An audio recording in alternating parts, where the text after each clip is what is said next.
Welcome into the show. You're watching Philadelphia Eagles Now by Chat Sports. Chase Senior here with you, and it's a Victory Friday here on the program. And if you're loving this Victory Friday, I want you to hit that thumbs up icon and like the video. I know you're pumped up. I'm excited. Why are we excited? Another victory for the Eagles. 6 games in a row that they have been victorious after an impressive pull-away win with that monster 20-point fourth quarter against the Washington Commanders on Thursday Night Football.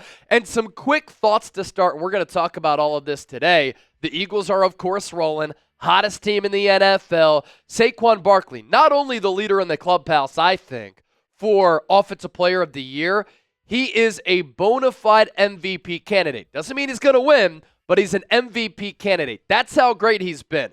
It turns out also, this Vic Fangio defense is legit. They were phenomenal last night. Jayden Daniels played a bad game, and that was because the Eagles had him flustered. Quinyon Mitchell, he put the clamps on Terry McLaurin, one of the top wide receivers in the game. And Nick Sirianni, all he does is win, win, win. I also want to say thank you for all of the love that you continue to show me, producer Chip, right here on this program for our watch party against the Commanders. We got to hang out with 123,000 of our friends. The most watched Eagles watch party by far on YouTube. So thank you so much for tuning in. We also surpassed 91,000 subscribers, and we're getting closer and closer toward getting that plaque from YouTube. I want that silver plaque in my hands. The road to 100K continues. So be sure to hit that subscribe button for daily and year-round coverage of the Eagles so that you can get shows just like this one. The NFC East standings. We wake up on this Friday, November 15th. They're looking pretty. Eagles with a 1.5 game lead atop the division over the Commanders at 7-4 after that victory last night at Lincoln Financial Field. The Cowboys 3-6, Giants 2-8. These two rival teams, you could forget about them. And what's impressive about this win for the Birds? Their offense, they didn't do anything for the first 3 quarters. It was a very frustrating watch, as I thought Dan Quinn and his defensive staff put together a pretty good game plan.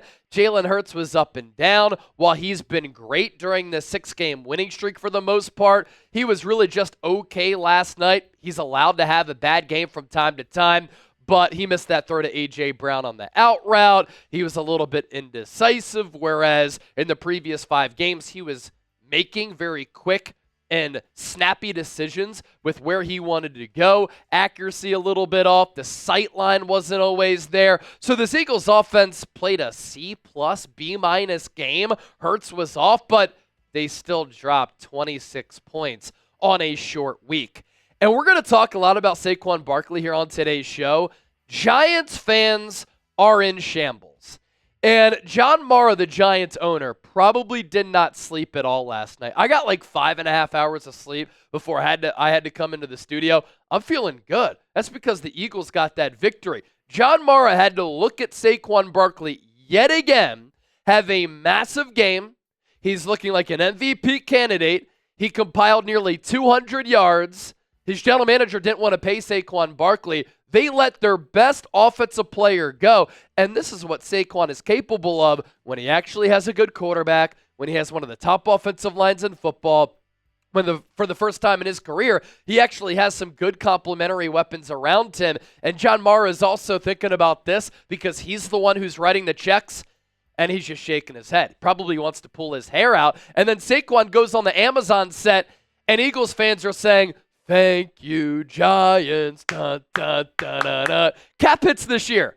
Daniel Jones, maybe the worst starting quarterback in football, $47.8 million. Saquon Barkley's cap hit, $3.8 million. Howie Roseman did it again, and you equate that to this point right here. The Giants could have signed 12.5 Saquon Barkleys for the price of 1 Daniel Jones. And let's really have this conversation honestly, in all seriousness. Saquon Barkley is an MVP candidate. He's the leader in the clubhouse for winning NFL Offensive Player of the Year, and I'm not sure if he's going to win the NFL MVP because it has been historically a quarterback award, but he is number 1 in rushing yards. He's number 1 in scrimmage yards. He has helped out Jalen Hurts. He's elevated this offense, and what your eyes tell you is that he is a special dynamic, game-changing player, and all year he's been kicking ass and taking names. Where would the Eagles be without number 26? And when I always have MVP conversations, I look at it in this manner. Take that player off of their respective team, how would that team fare? I still think Philadelphia would have a solid offense because they have A.J. Brown, Devontae Smith, Dallas Goedert, Jalen Hurts, and a really good offensive line. It's just not the same unit. When the Eagles have needed a big play, when their offense has been meddling a little bit, they turn to Saquon Barkley, who gets better as the game progresses. He's averaging more than 7 yards per carry in the second half of games. And time after time here during the 2024 campaign, he's been able to show up, show out, and come through with that clutch play. And he has just been incredible carrying this Eagles offense. Recent running back MVP winners has not happened since Adrian Peterson in 2012. So Saquon Barkley is going to have to continue to stay on this trajectory. The Eagles will have to continue to win, and you're probably going to need a downslope in play and production from the likes of Lamar Jackson, Josh Allen, and Jared Goff. But AP won NFL MVP as a running back in 2012. LaDainian Tomlinson 6 years before that in 2006. Sean Alexander 2005. Marshall Faulk, greatest show on turf in 2000. And then Terrell Davis for the Denver Broncos all the way back in 1998. As for what Saquon did against the Commanders, game breaker. 26 carries, 146 yards, 5.5 yards per carry, 52 receiving yards, and 2 touchdowns. And last year, Christian McCaffrey won NFL Offensive Player of the Year. He was top 5 in MVP voting. And I said prior to this year, if Saquon can stay healthy, given the talent on this team, if the Eagles and Kellen Moore use him right, he can be the Eagles version of Saquon Barkley. Some people laughed that off and said, Chase, you're crazy. It's not going to happen. Saquon is not CMC. Well, how about this? Through 10 games, Saquon Barkley is averaging more yards per game, 134.7, than Christian McCaffrey did last year at 126.4, and that was one of the most impressive offensive seasons that I have ever seen in my lifetime. And Saquon is really playing like the Penn State Saquon who went number 2 overall in the 2019 NFL Draft to the New York Giants. I didn't agree with Dave Gettleman's pick at the time because I probably wouldn't take a running back number 2, but with explosion, vision, breakaway speed, explosive plays, ridiculous spin moves, backwards hurdles, value to the offense, running it, catching it. He's looking like the Penn State Saquon Barkley. And he has been better this year than anybody could have expected. Saquon Barkley, a real MVP candidate here after this Eagles victory to lift them to 8-2. They wouldn't have won that game without Saquon. So, Eagles are rolling. Saquon an MVP candidate. Still to come. Turns out this defense is legit, man. Quinyon Mitchell put the clamps on Terry McLaurin and Nick Sirianni. I have to address the haters, and I have to address the detractors. I'm about to go off. DraftKings always goes off. It's the best sports book in the game. You should sign up right now when you use the code SixersChat, because if you bet $5, you get $200 instantly in bonus bets. Now, this is Philadelphia Eagles now. Myself and Chip, we grew up outside of Philly. We're 4 for 4 Philly sports fans. We have a Sixers channel here at Chat Sports, and so you'll see that the code is SixersChat, as I mentioned. That deal is phenomenal. We want DraftKings to be a long-time sponsor here at Chat Sports. You can help make that happen by using the code SixersChat, because then DraftKings will know that Chat Sports sent you. The Emirates NBA Cup is here. You can win big getting in on the action at DraftKings Sportsbook, an official sports betting partner of the NBA. All 30 teams split into 6 groups every Tuesday and Friday, playing for the right to advance in the single elimination in-season tourney, culminating in the NBA Cup Championship in Vegas. First time here, here's something special just for you. New DraftKings customers bet $5 to get $200 in bonus bets instantly. Score big with DraftKings Sportsbook. Every point counts. Download the DraftKings Sportsbook app and use code SixersChat. That's code SixersChat for new customers to get $200 in bonus bets when you bet just $5. Only on DraftKings. The crown is yours. Gambling problem? Call 1-800-GAMBLER. In New York, call 877-8-HOPE-NY or text HOPE-NY 467-369. In Connecticut, help is available for problem gambling. Call 888-789-7777 or visit ccpg.org. Please play responsibly. On behalf of Boot Hill Casino and Resort, Kansas. 21 plus age and eligibility varies by jurisdiction. Void in Ontario. Bonus bets expire 168 hours after issuance. For additional terms and responsible gaming resources, see dkng.co/bball.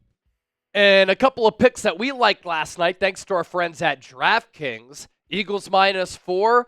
It was a little bit hairy for a bit. Winner, winner, chicken dinner. And Jayden Daniels under 223.5 passing yards. Eagles defense held him in check. He only threw for 191 yards. Lines and odds subject to change. We appreciate DraftKings for making today's show possible. And it's speaking about this Eagles defense, that's next. The Commanders' offense entered last night averaging 28.4 points per game and 377 yards per game. They are a top 5 overall offensive unit, number 2 in the NFL in points per game. Last night, they scored, tied for a season low, 18 points, and Vic Fangio's unit had that Commanders' offense reeling, struggling. Jayden Daniels out of sorts. They couldn't run it. They couldn't throw it. Really no explosive plays, and they compiled only 264 yards of total offense. Defensive takeaways that I have from that game last night, and really this has been the theme throughout this Eagles 6-game winning streak. The young players are balling. Nolan Smith, another sack. Jalen Carter, top 2 or 3 defensive tackle in the game. Nakobe Dean, flying around making impactful plays. Jordan Davis making some really good plays. Quinyon Mitchell, Cooper DeJean, they're playing great football. Reed Blankenship always seems to be in the right place at the right time, always coming through with clutch interceptions. We've also seen overall player development from these players too. The players that I mentioned, how about Zack Baun though? Zack Baun didn't even play off-ball linebacker during his New Orleans Saints career. Howie Roseman signs him for like $1 million. Vic Fangio utilizes him as an off-ball linebacker. He's made everybody forget that Devin White was even on this team, who was a starter at the start of training camp, and he has been one of the top linebackers in the game. What I also love, the Eagles are sound tackling. They were terrible last year. No communication breakdowns on that back end. They're actually generating consistent pressure on the quarterback. They're hustling too, though. And this is a coaching point. Everybody is flying to the football. Whether it's Brandon Graham, who's in his mid-30s, year 15, or it's a young player. Everybody is flying to the football looking to make a play. The Eagles are forcing a crazy amount of turnovers during this winning streak, and they've really been sound at all 3 levels. Keep in mind and remember, and I don't want to revisit it because of how bad it was last year, but keep in mind and remember how bad this Eagles defense was last year. They couldn't do anything. They were terrible on third downs, terrible in the red zone, couldn't generate consistent pressure on the quarterback, bad defensive line play, bad linebacker play, bad corner play, bad safety play. Howie Roseman remade this entire defense, drafted a couple of studs, and over the last couple of years, those draftees have started to really streamline their development here in 2024. They're playing great football all over the yard, and Vic Fangio has this defense tapped into his scheme. And during the 6-game winning streak, they have been the number 1 overall defense in the NFL, when last year they were arguably the worst defense in the NFL. And how about Quinyon Mitchell as well? A lot of people wanted to see how Quinyon Mitchell would match up against Terry McLaurin. Well, this is becoming a weekly thing here, where every time Quinyon Mitchell is matched up against a really good wide receiver, he's not targeted, or he puts the clamps on that wideout. Quinyon Mitchell against Terry McLaurin last night. McLaurin ran 20 routes when matched up against Quinyon, and we're talking press man that he was playing against McLaurin. 20 routes, no targets, 0 catches, 0 yards. A rookie pitched a perfect game against Terry McLaurin. He is doing this every single week. He spoke with Richard Sherman prior to the game last night, and he asked him, what can I improve on? Richard Sherman said, the only thing that's missing from your game is to catch the football. Quinyon Mitchell's been around the football when he's actually targeted. He's had a bunch of pass breakups. He hasn't reeled in those picks, but that is like the one minute thing that's missing from his game. Interceptions for a corner are sometimes overrated. Can you consistently hold up in coverage, and can you win your one-on-ones in a pass-happy, offensive-laden era, and can you lock down your guy? Quinyon Mitchell's doing that.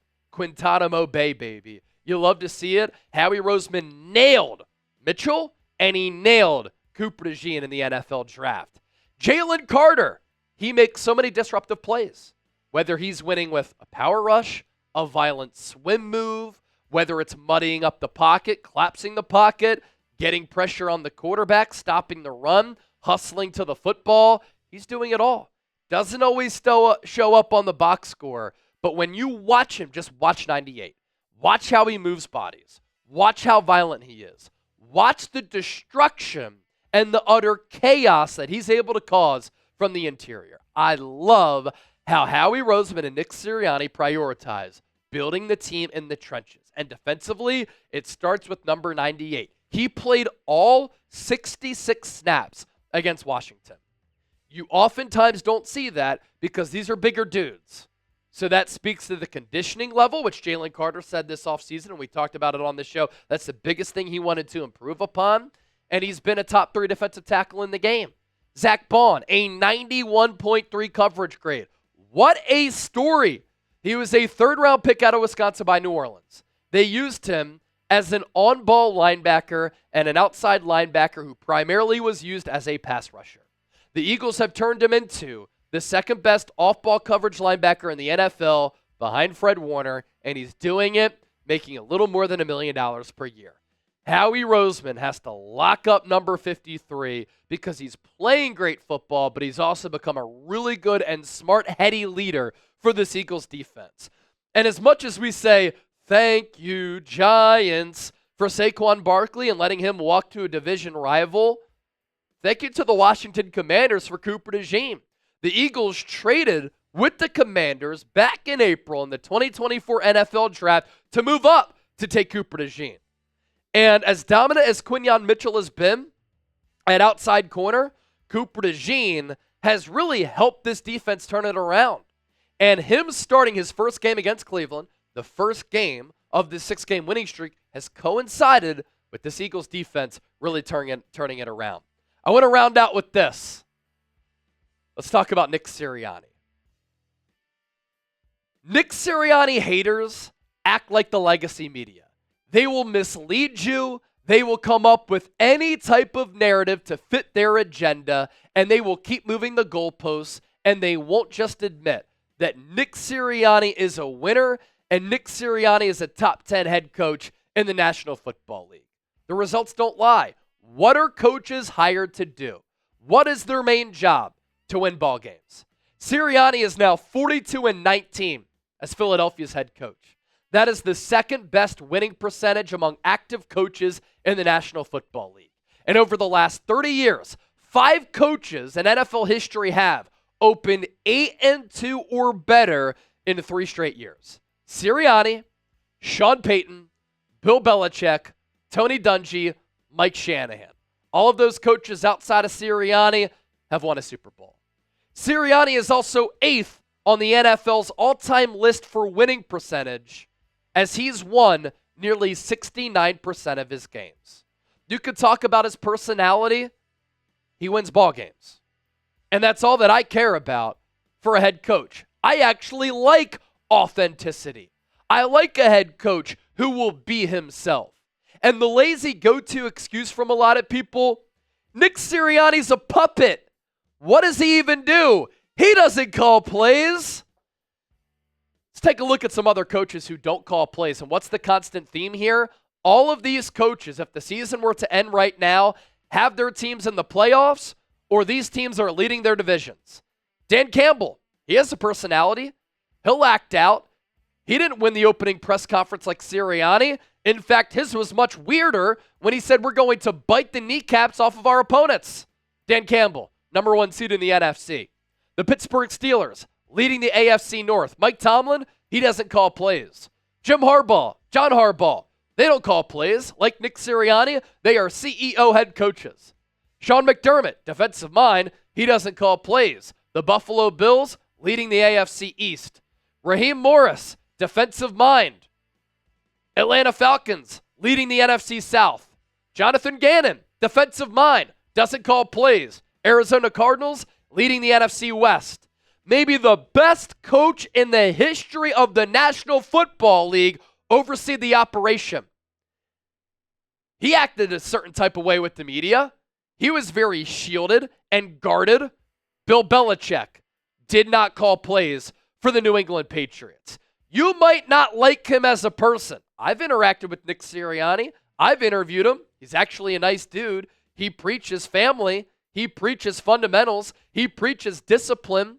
He thinks that those things translate to life. It's a pretty good way to go about life, honestly. But even if you don't like him as a person or how he acts, stop moving the goalposts.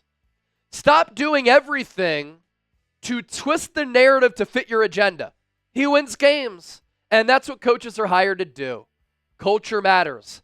Player development matters. Leadership matters. Saquon Barkley said after the game, Nick Sirianni's a great coach. He holds everybody accountable. 42-19, the results don't lie. He's a top 10 coach in the National Football League. The Eagles are lucky to have him, and he's so Philadelphia. We're cool with it. And you know the saying, no one likes us. We don't care.